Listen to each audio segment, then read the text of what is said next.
Hey, scholars, this is a video lecture that goes along with Chapter 13 of our course textbook for HCOM 100. So Chapter 13 talks about preparing and researching presentations. However, right now what we're doing is we're transitioning from the first part of the course, which is this is what makes the course a hybrid course. So we're transitioning from the interpersonal stuff and verbal communication, nonverbal communication, and cultural human relationship dynamics. So we're transitioning from that into public speaking.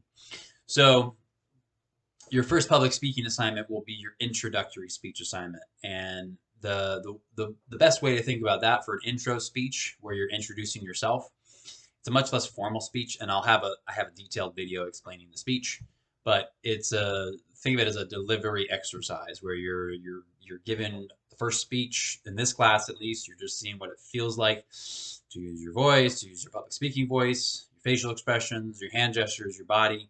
You're going to be standing and talking to the camera. Um, it's very different. It's very different from normal interaction. It's very different from the way that you typically talk on a daily basis. It's your public speaking performance voice on display, right? You're getting evaluated. The good news is it's only a 2 to 3 minute speech. So, as much as you might not like it, you might have a public speaking anxiety. It's only a couple minutes for the first speech. Okay, so on that first slide, I'm going to cover a lot of things that are, of course, from the textbook, from the chapter 13, but I'm also going to just incorporate a lot of other things in general about the nature of public speaking. So why would you study public speaking? Other than the fact that it's a required course, it's a required course. Most colleges require it. But it also helps you to evaluate messages more carefully. You tend to be more critical in a good way, critical with the way that you evaluate messages as you read them, and then as you hear other people speak. You tend to be more sensitive. You can be more sensitive to other people when they're speaking, whether it's your manager or you're at some event and you hear someone who's the MC or the host of the event and they're speaking on stage. And historically, you might have seen those kinds of things. You're like, man, why is this person? They're confusing, or they're going all over the place, or just get to the point, or man, you keep going on and on about something. But what you might be seeing is someone who has an immense amount of stage fright, and that's why they don't have their messages together. So you tend to be more sensitive to people who speak in public. It definitely can increase your self-confidence once you've completed a speech. When you complete the speech, right, you're done, you've submitted it, feels good, especially when you finish this course. Even though it's not a public speaking course, you'll do a couple speeches in here. But it can just make you more confident with the way that you speak. And speaking is something that you do on a daily basis. And then you tend to be more articulate and intentional with the way that you talk, with the way that you choose words. You're more intentional with what you say and what you don't say. At least you should be. The degree to which you're thinking about things in your head before you say them. You speak with more of a purpose, etc. On to slide 2. So one way to sort of demystify what's going on right now is you're going to be giving a few speeches, right? And so a lot of students, they get all worried and stuff. They're like, oh my gosh, I've never given a speech before. But here's one way to think about it is the way that you've been engaging in conversation for your whole life, or from the time you started talking, is like this. You organize your thoughts, you tailor your message to your audience, you tell a story for maximum impact, and you adapt to feedback. So whether you're talking to a group of your friends, your coworkers, family members, etc. For example, if they say, hey, what'd you do over the weekend? Or, hey, what was your most embarrassing moment, right? So a speech I've done in the past is a most embarrassing moment story. So let's just say you had a very embarrassing moment. You had a most embarrassing moment of the weekend, and your friends say, hey, how was your weekend? And you're like, oh my gosh, I had the most embarrassing moment at work. Tell us about it, right? So you're gonna organize your thoughts. So you're gonna figure out, how do I tell this story? I'm gonna tailor my message. The way I'm gonna tell the story to my friends different than the way I tell it to my parents or my grandparents. I'll tell a story for maximum impact. I'll use my hands, I'll use my facial expressions, I'll pause, I'll raise my voice, I'll lower my voice, because I'm trying to tell a dramatic story. I was there, I'm telling the story to these people who didn't see what happened. So I'm trying to get them into that space. I'm trying to get them to see what I experienced. And I adapt to feedback. So if I said something that was confusing or funny, if I see that I made them laugh, I'm like, okay, good. I thought that was funny. Maybe I'll keep doing that. Or I said something that was confusing, then maybe I'll see how I can clarify my message. Anyways, my point is you've been doing this your whole life. So look at slide 3. So slide 3 is so you have conversation and then you have public speaking. So one way to think about public speaking is it's the exact same thing as conversation, or rather, it's very similar. It's extremely similar. It has far more in common with regular conversation than it's more like regular conversation than this whole new way of talking. So with public speaking, you're going to be more structured, like the way you tell the story is more structured, more formal, and then you have a specific delivery.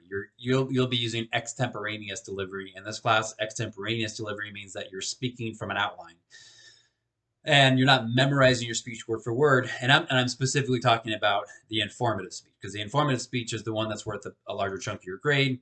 There's going to be a lot more. There's going to be research involved, and you have a detailed outline, and so on and so forth. You have source citations within the informative speech. For your introductory speech, there's really no outside research required. You're just talking about yourself and something that you've experienced, so it makes it a lot easier. So extemporaneous delivery is when you're speaking from an outline. It's like the blueprints. The outline is the blueprints. It's not everything word for word. And then the speech is the final product. You're giving life to the blueprints, just like the blueprints are to a house. The blueprints are just the basics, right? The foundation. But the full final version is the house with walls and windows and carpets and floors and window coverings and a roof and plumbing and electrical, right? It's everything that makes a house a house. The blueprints are the blueprints, right? It's an outline for the house, so to speak.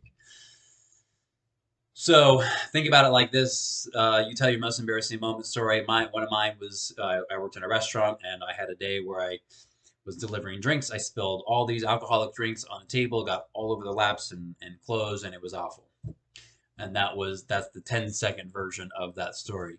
I can tell that same story in a 2 to 3 minute speech. I could tell it in a 5-minute speech. I'd have more details and so on and so forth.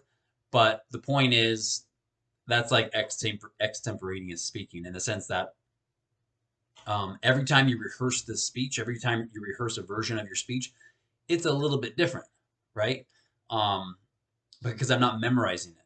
So if I were to make a mistake or I left out a detail, no big deal. But the storyline is the same. I was at work, I had drinks, I spilled, got all over, I was freaked out. You know what I mean? Like the story doesn't change. So when you're rehearsing your speech, whether it's your introductory speech and your informative speech, when you're rehearsing those, every time you rehearse it, it's going to be a little bit different. Same storyline, same blueprints, same outline, same structure, same format, but the exact wording will vary rehearsal by rehearsal. That's extemporaneous speaking, as opposed to memorized or a manuscript, where a manuscript is where you type it out word for word. And you're not doing either of those. You're doing extemporaneous. On to slide 4. So this is something that I use to generate discussion within a class, physical class. A lot of times people speak informally when talking to people. I do it. We all do it, especially in California. That we tend to be a little more informal in California compared to other areas. What I lived in Louisiana for 5 years, and there's a less frequent usage of words such as like, still there. Still a lot of ums and ahs, but rarely did I hear the word like. And then when I moved back to California, that's when I realized, oh my goodness, we say it so much here, and I say it more now than I used to. Now that I've been living here for longer, I've been back in California for 6 years. So I have a link here, a little hyperlink to for WikiHow. I encourage you to click on that link. It's I'm sure some of you heard. I'm sure most of you have heard of WikiHow. It's a WikiHow on how to stop saying the word like. This is a website that I'm sure some of you have explored, and it's very useful in my opinion. It has a lot of good information, a lot of good techniques and practical advice. So look at that link, look through the whole page on how to stop saying the word like. It's supposed to be funny, but also it should get you thinking about how to be more intentional and strategic with what you say, especially for public speaking, because you want to avoid using the word like as much as possible. So moving on to choosing topics. So look at slide 6. Who are you going to be speaking to? Why am I here? So, who you're speaking to, obviously you're speaking to me. And one of the challenges or unique ways of being creative with the way that you modify things with online public speaking, The goal is that you're speaking to a college student audience. So that's what you have to be thinking of. Don't think that I'm the only one seeing this, right? The speech is for a college student audience. It just so happens that we're doing online public speaking. Obviously, I'm the only one watching it.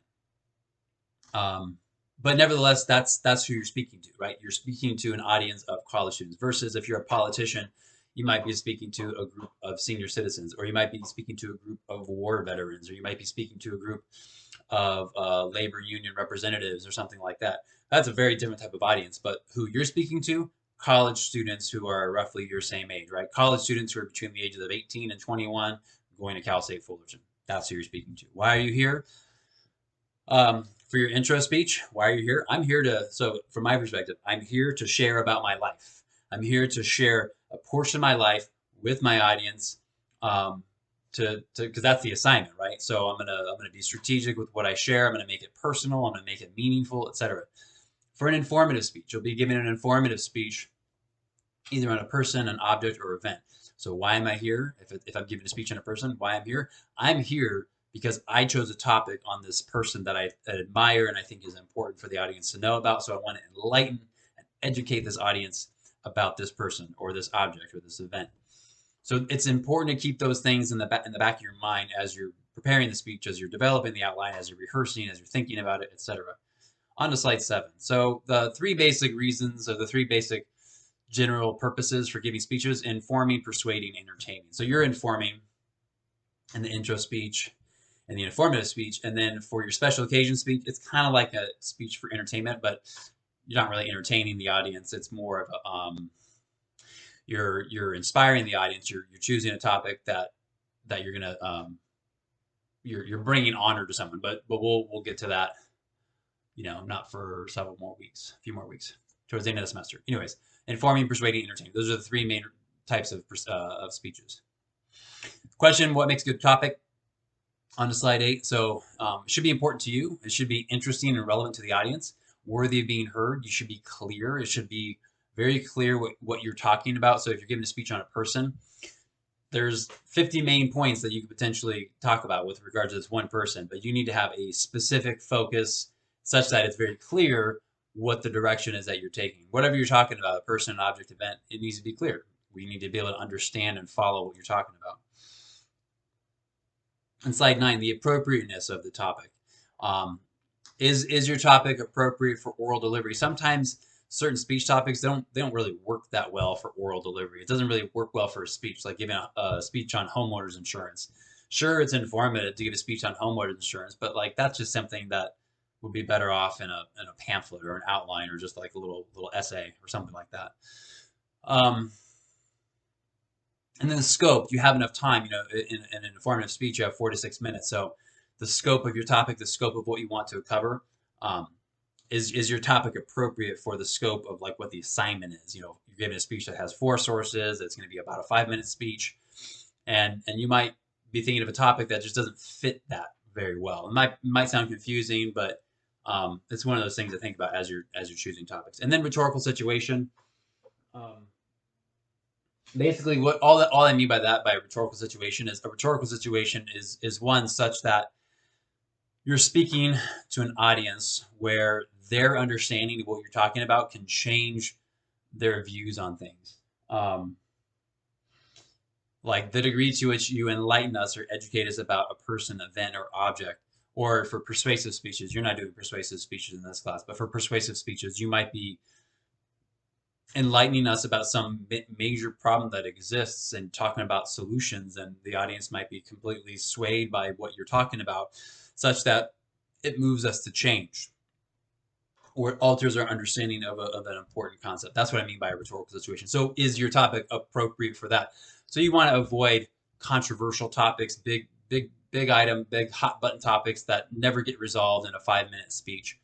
And I approve your topics before you give them for your informative speeches. So what I'll tell students is to avoid complex, controversial topics that the world is divided on. Those are not what you want to choose for this speech. Not that they're unworthy topics of being discussed, but for the nature of this class, for giving an informative speech, where you're just learning the basics of public speaking. You don't want to choose a topic, and you might be thinking, yeah, I do. But my point is, topics like that don't work well for this situation. That's been my experience of doing this for the last 15 years. For students who have chosen those topics, they might be really passionate about it, they might know a lot about it, but it just doesn't work well for the classroom setting, giving a 5-minute speech. If you're on the debate team, if you're in a debate class or something like that, then that's different. But for this class, it's in many ways it's easier just to choose, or better to choose a safer choice, an easier choice. Doesn't mean that the work is easy. It's just it's easier to make the topic work for this assignment because you're not dealing with like really complex ideas. Okay, on to slide 10. A specific purpose statement is something that's very important to develop. It's a statement that is used to develop the content of your speech. It allows the audience to know exactly what to expect. It's very brief, concise, but like with this one on slide 10, I'm going to inform you about the history, varieties, and cultural significance of chocolate. So from that, we know that main point 1 is going to be about the history of chocolate, main point 2 is going to be about varieties, and main point 3 is going to be about cultural significance. That's a lot more specific than saying I'm going to inform you about chocolate. Because I said I'm going to inform you about chocolate. Well, what about chocolate? Because there's 100 different things you could talk about. But of those 100 things, this statement allows me to know about 3 specific things that the speaker will focus on. So I'm gonna go through some of these slides kind of quickly. Some of them, slide 11, read through that. That's a detailed specific purpose statement about a speech on acupuncture. It's very long. I usually don't see ones this long, but this speech was a longer speech, and this is a very thorough specific purpose statement. Nothing wrong with that. From that, we know exactly what the main points are going to be. What happens during a treatment, how it all works, medical conditions that are treated, and then acupuncture in combination with Western medical techniques. I just wanted to mention, I do want to mention the fact that this is a lecture, and this is material that's not exactly as fun or relatable as some of the other content, like on listening or relationship dynamics. Nevertheless, like these are toolboxes. This is a toolbox, right? So think of the textbook and all the things that the textbook talks about with regards to creating speeches as a toolbox, a user's manual for how to create speeches. So if I were given if I were teaching you how to build stuff with tools like a hammer and a channel lock and saws and all these different types of hardwares and tools and whatnot, talking about each individual tool and how it works, talking about channel locks and how they work, and a hammer and how that works, screwdriver, how that works, talk about a level and how the level works. It's not exactly fun stuff, but you need to know it. You need to understand how the tools work in order to use the tools to build the thing that you need to build, in this case, the speech. Slide 12. So here's some guidelines. Excuse me. You write it out as a full sentence. Avoid figurative language. You don't want to be vague or general. Just be very detailed and specific. Slide 13 shows you the specific purpose statement and the central idea for the same speech. So you see in that central idea, although very different from Western medicine, acupuncture is effective in treating a wide range of conditions and is increasingly being used in combination with Western medical techniques. So it's different than the specific purpose statement. The central idea is essentially a 1-sentence to 2-sentence summary of your entire speech. That's hard to do. How do I summarize my entire speech in like 2 sentences? With work, right? It takes work to do that. But the point of doing that is to ensure that you understand your speech. Because if I were to ask you right before you give your speech, if I were to say, hey, what's your central idea? And you say, I don't know. Well, that's kind of a red flag as to indicate that you might not know your topic well enough. Because if you don't know your speech well enough to be able to summarize it, this is like the rule of thumb. If you don't know your speech well enough to summarize it in 2 sentences or 1, then you might need to spend a little more time getting familiar with your material. And there's nothing magic about it, but it's a good. You need to include the central idea in the outline, and it's also just a good best practice for developing that. And that's something that you wouldn't write. I would tell you, don't write the central idea. Don't try to write the central idea until you're completely finished with the outline for your informative speech. It'd be hard to come up with a central idea before you start writing the outline because it's a summary of everything. So how do I summarize something that I haven't yet written? So wait till you finish the outline and then develop the central idea. So it's those steps. You first develop the specific purpose statement, create the outline, the main points, supporting points, transitions, source citations, et cetera, the conclusion. And once you're done with all that, then come up with a central idea to summarize everything. Speech about a person. This is what a speech about a person might look like in terms of the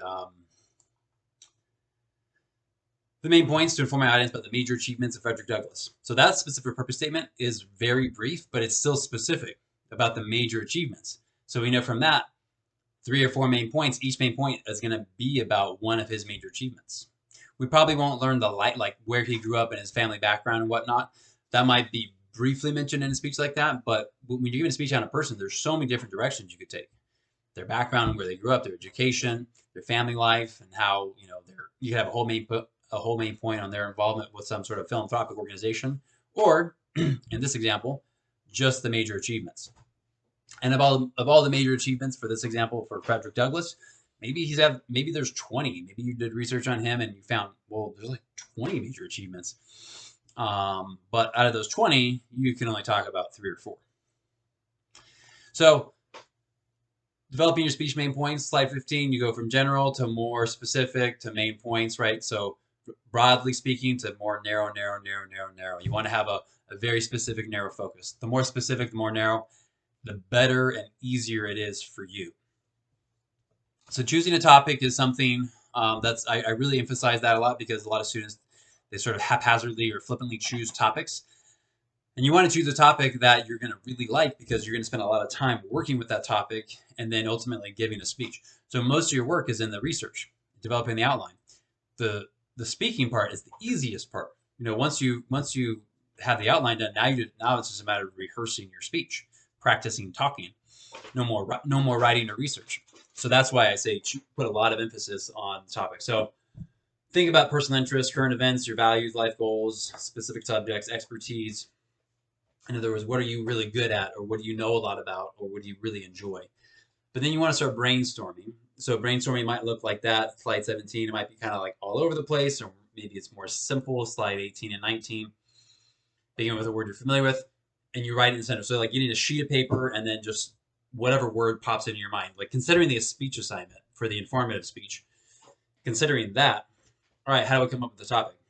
Sheet of paper, write something in the middle. What's the first thing that comes to my mind with the topics of person, object, event, pen. All right, pen. Right. I didn't put any thinking into it. I write down pen, and from that I start like spider webbing, right, or whatever you call that. And as that looks on slide 20, I write pen, and then I write, pencil, ink, eraser, writing, authors, journalism, newspaper, and all of a sudden, the next thing I know, I have all these potential ideas, and I narrow it down to, oh, there's this famous journalist that I saw a movie on 2 years ago, and I was so fascinated by this journalist, and now I want to give a speech on him. And that's kind of how brainstorming works. Is like you have so much information in your brain, and sometimes you don't realize that. So if you're just sitting like this, if you're just thinking like, let me come up with a topic. What can I come up with? What should I come up with? That might work, but it doesn't work well. For most people, it doesn't work well. What does work well is take a pen and paper, and that acts as sort of the pen to the paper is sort of it creates like a catalyst. It has like a catalytic effect on your brain. So think of your brain as like a hard drive. You have all this information and memories from experiences you've had, from movies you've seen, from TV shows you've watched, from books you've read, et cetera, et cetera, et cetera. And when you start writing, it sort of like activates that hard drive. So think about like on a computer when it says type here to search. And on some computers, you might have hundreds or thousands of files. And then you come up with a word. I'm going to come up with a word. And I start typing the word in there. And then it says like looking through files, right? So doing a search, searching through 10,500 files. You're like, dang, that's a lot. It's all on the hard drive of your computer. But after enough searching, or after enough search terms, you finally find something that you're looking for. You're like, oh, that seems great. That's great. I didn't know that was in there, right? I didn't know that file was in my computer. Hopefully you see where the analogy is going. So sometimes that's what happens with brainstorming in your brain. You start taking the pen to the paper. I think that's more effective than just typing. It's more it's tangible, and it's more like cerebral, right? Because you're using your brain to control the pen or not control the pen. So using your brain to control the pen, you feel the movement of the pen writing, and it's just, I don't know, it just seems to like have a different approach to activating what's already in your brain. And I really emphasize it so much because over the years I've had a lot of students choose a topic and then they'll tell me, they'll write about it in an email or something like that, like, oh, I just hated the topic I chose. I don't know why. I just chose it last minute. I didn't put any thought into it. And I don't, this is like after the fact, and I'm thinking, like, man, well, that's a bummer. They had a bad experience with the speech because the topic they chose was completely boring to them. So, or it just didn't work for the assignment. Didn't work well. Choose wisely.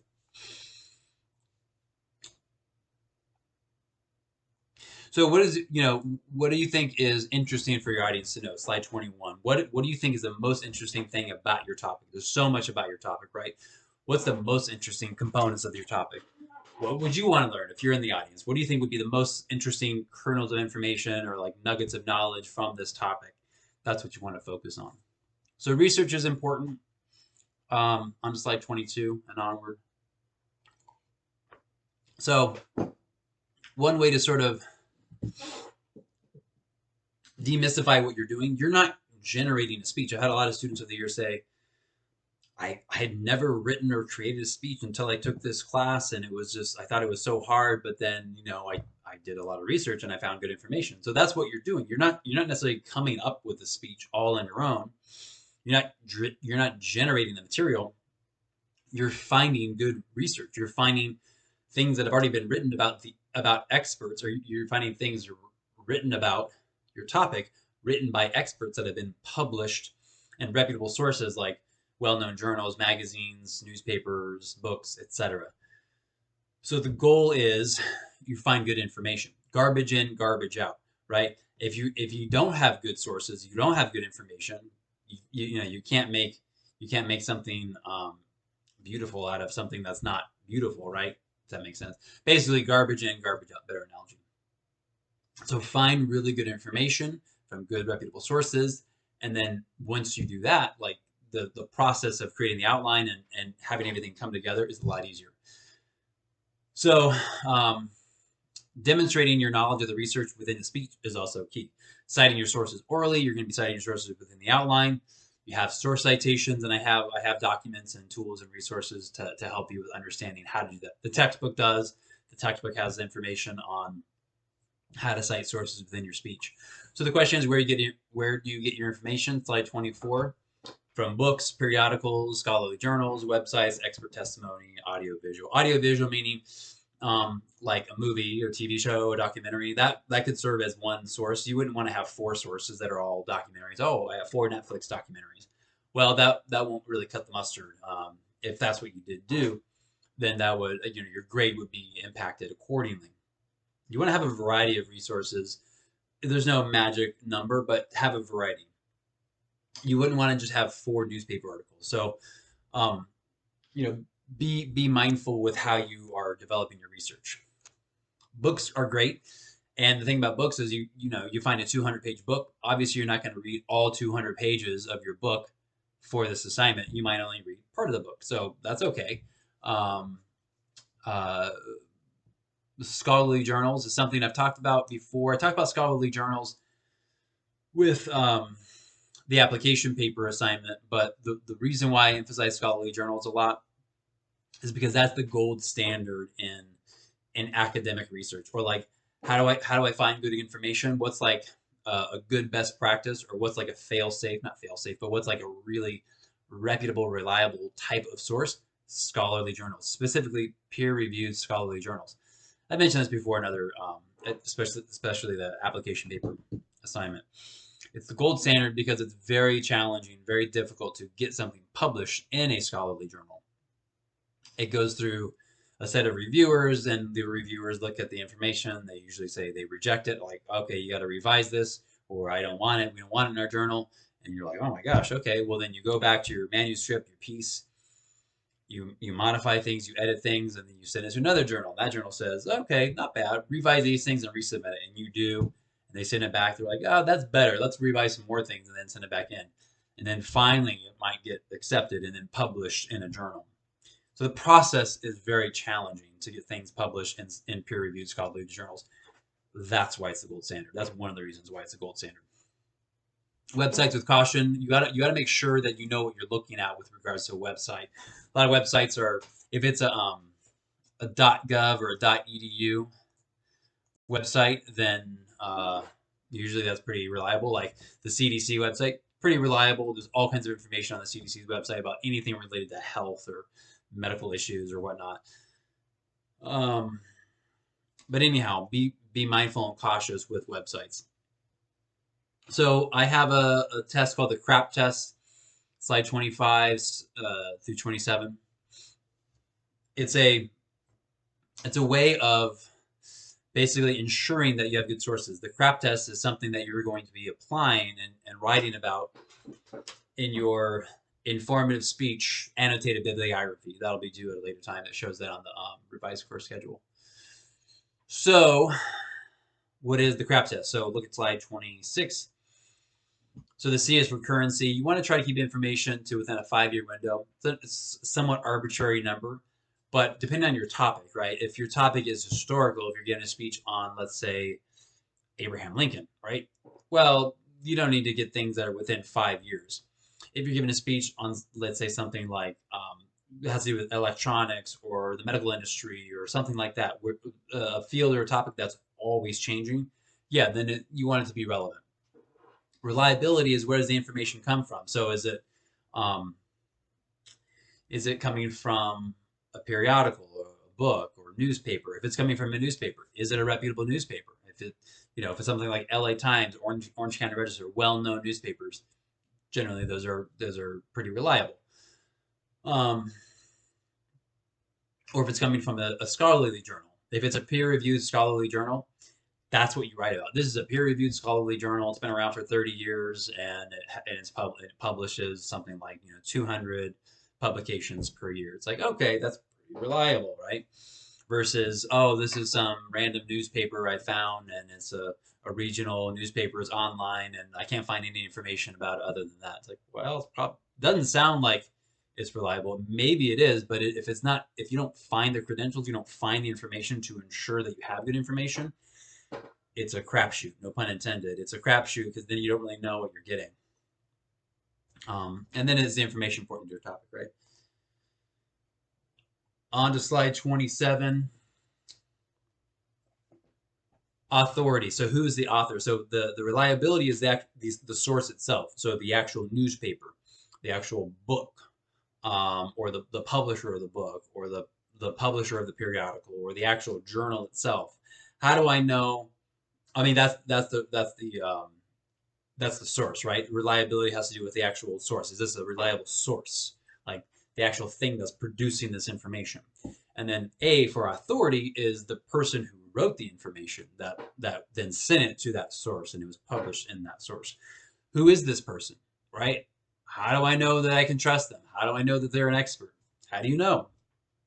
If you don't know, you don't know. If you can't find any information about a certain person who wrote this piece of information, it's a gamble, right? And you want to be strict with who you're checking. Let's say for something like newspaper articles. A lot of times, if you're looking at a newspaper article online, like Orange County Register online, sometimes you can access them online, and then sometimes it makes you, like, you look at one and then you look at another one and it says you need a subscription. So sometimes that's kind of wonky. But you have access to a lot of newspapers through through our library databases. But a lot of times you see an article, a newspaper article written by someone. Let's say the name is Jonathan Denham, right? And then you say, who is this person? You click on their name and it says, like, oh, this person's been covering topics related to environmental science for the last 15 years. They have awards they won in journalism, and their degree is in this from this school, and yada yada yada. It's like, oh, okay, that person is a reputable person for this specific topic. And then purpose. What's the purpose of this information? Basically, there's all these things that are in place for the CRAP test to ensure that you're getting good information. Garbage in, garbage out. Some of the best speeches that I see, not just like A speeches, but just really good speeches in terms of structure, content. It's easy to follow. It makes sense. The student appears confident and comfortable, and it's like a pleasurable experience, for lack of a better term. Usually, those types of speeches have really good sources and good information. So what goes into the supporting material? What do you do with all the information? How do you create your subpoints? So anyway, supporting material would be like personal experience, common knowledge, direct observation, examples, documents, statistics, testimony. So you'll have all kinds of information. You're reading through all these sources, and you got to come up with information. Some stuff is common knowledge. Some stuff you read about something. You're like, oh, I also have personal experience with this. So you might cite something from the article that you read, but then you also talk about how you personally experienced that, and that's a way to connect with the audience. Or you're reading something from the articles or the sources, and you come up with these examples. Like, here's something that I read. For example, here's one way to understand this, right? So there's all these different ways that you can construct the speech. A good way to understand, a good way to get insight on developing content and material is to look at all the sample documents that we have on our Canvas page. So I have all kinds of sample outlines and speeches and all that kind of stuff. So that'll help. Slides 29 and 30 and 31 and 32 and 34, 33. Those slides I basically already talked through that process of how to access the online library databases. So that's just review. So that's what I talked about for the application paper. If you're needing help with getting information through the library databases, my suggestion to you is to contact the librarian. There's all kinds of ways you can contact the librarian. Some of that information is on our course syllabus, but sometimes the easiest thing to do would be just to go into the library and ask them, or you can email them, or they have like a number you can call, or they have a chat, like a librarian chat. I've had students tell me over the years, they like, oh yeah, the chat, I think it's like a text message chat or like a phone chat or like an email chat or something like that. It's luck of the draw, right? Like, figure out which works best for you. But there's all kinds of ways that you can get help with using library resources just by either phone calls, emails, text messages, or instant chats or that kind of thing. Okay, on to slide 34, interviews.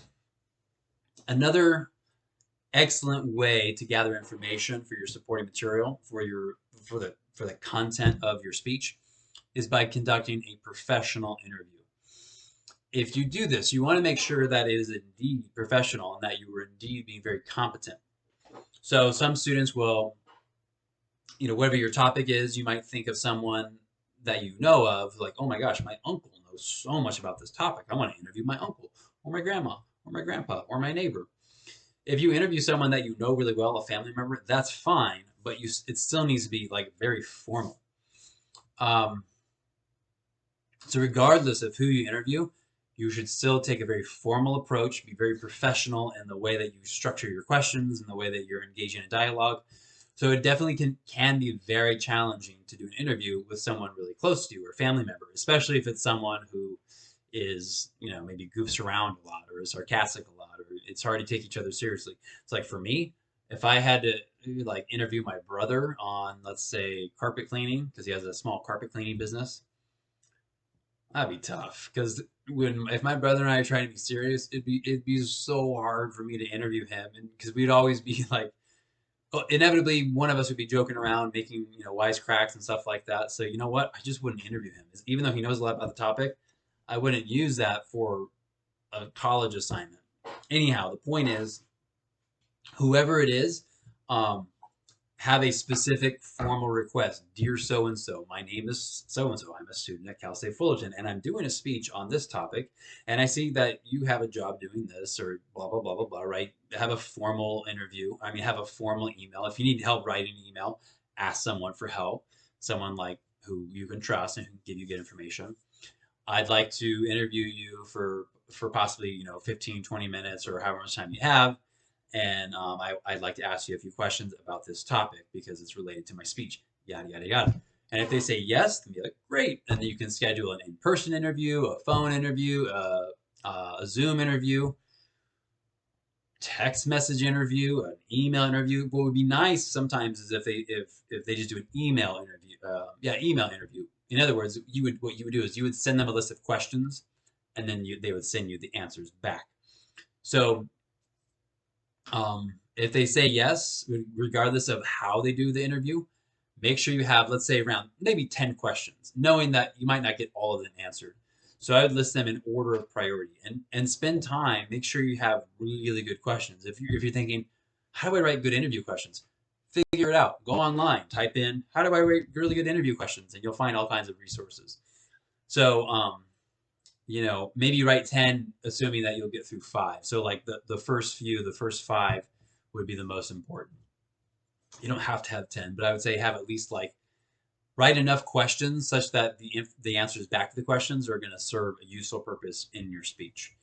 If you're going to be in person or Zoom or whatever, and you want to record, make sure you get their permission to record. That's very important.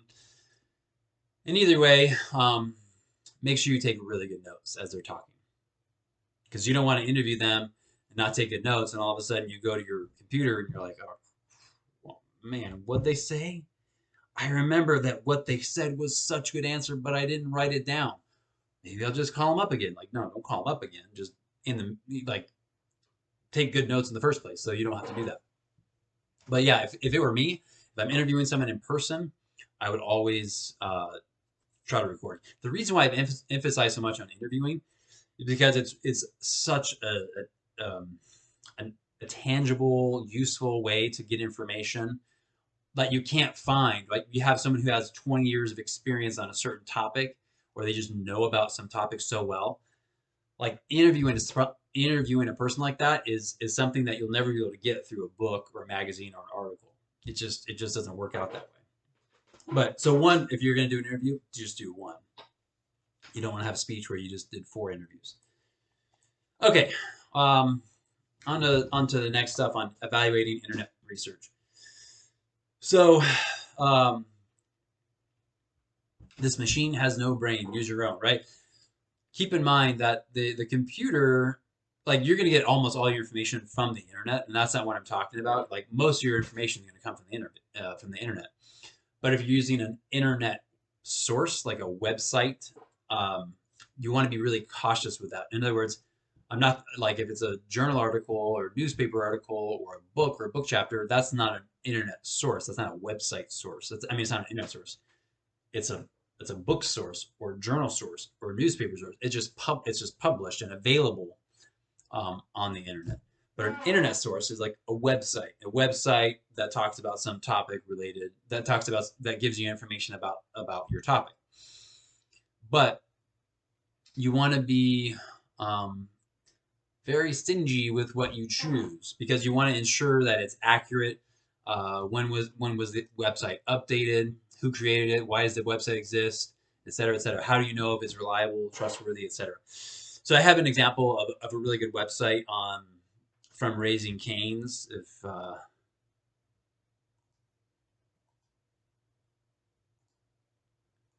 I was going to open it up. Anyways, so if you look at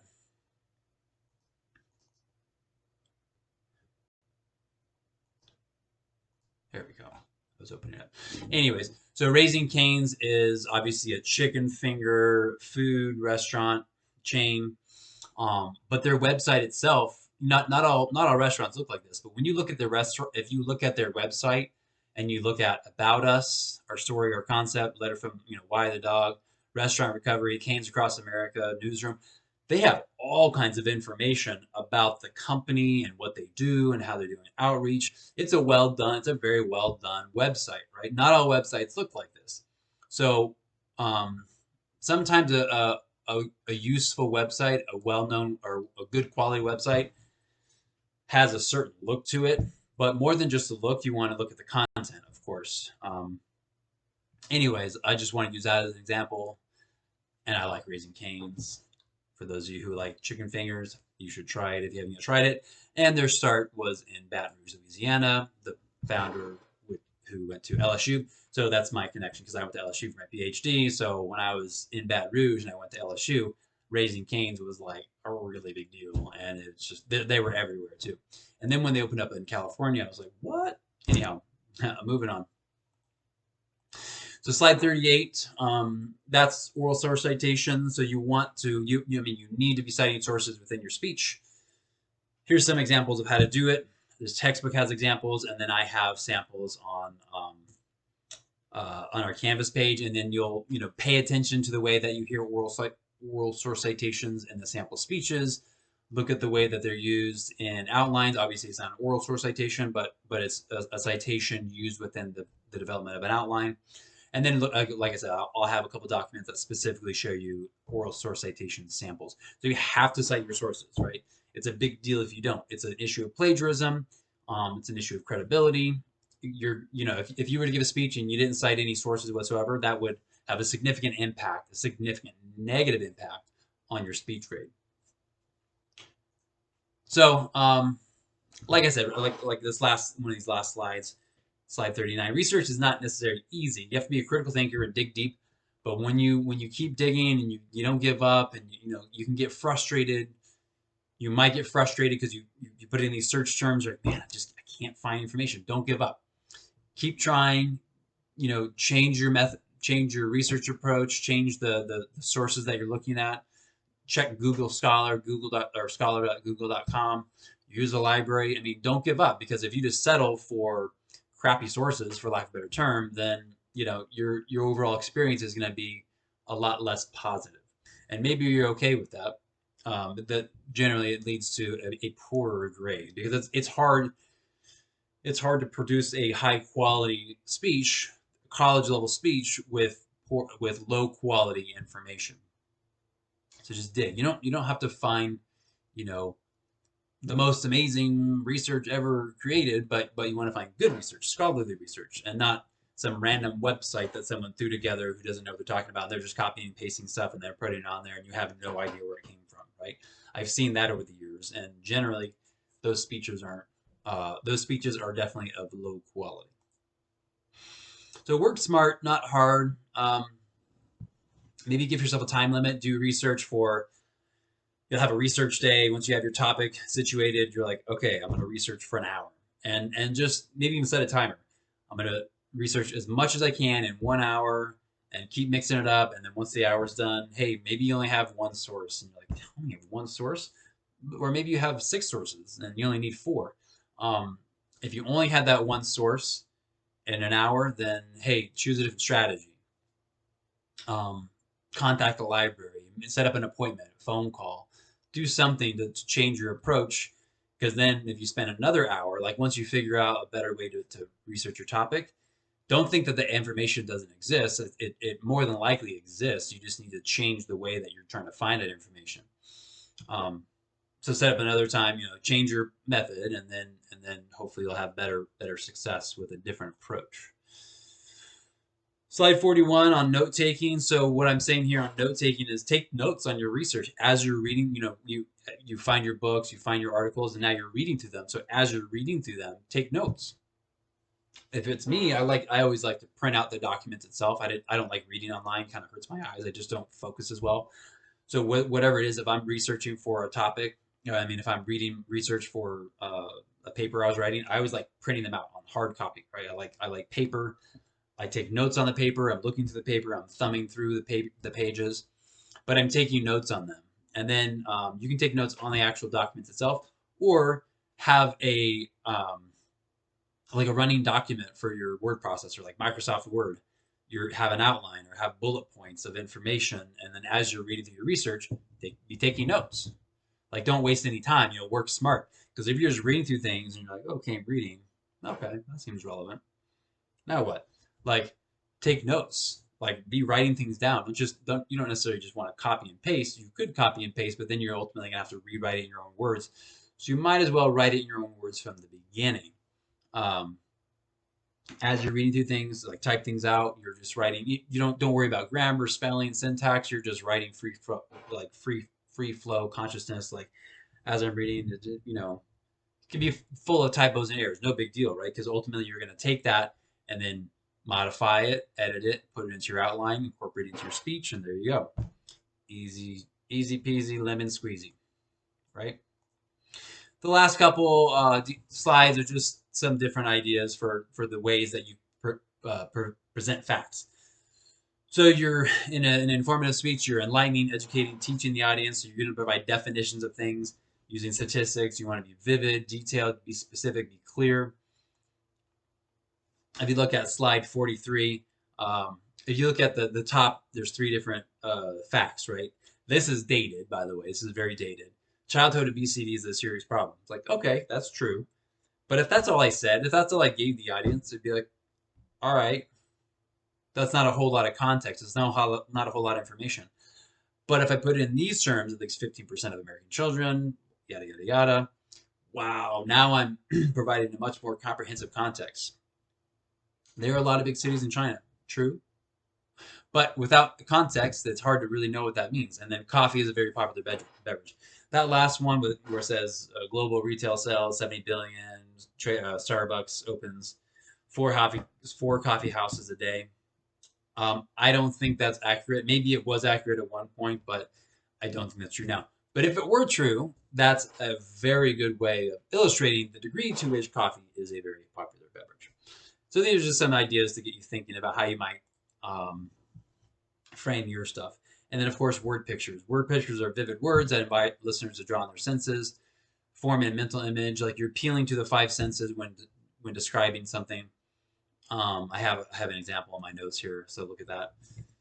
Think of it like a commercial almost. But so there you go. I mean, it's a lot of information for this lecture because I'm like cramming what I would typically do in a public speaking class, what I would typically do in a few different lectures. I'm sort of like combining it all for this one because the nature of this course is a hybrid course. So anyhow, a lot of information, but now you have a much more comprehensive understanding of public speaking. Hope you're all doing well. Talk to you later.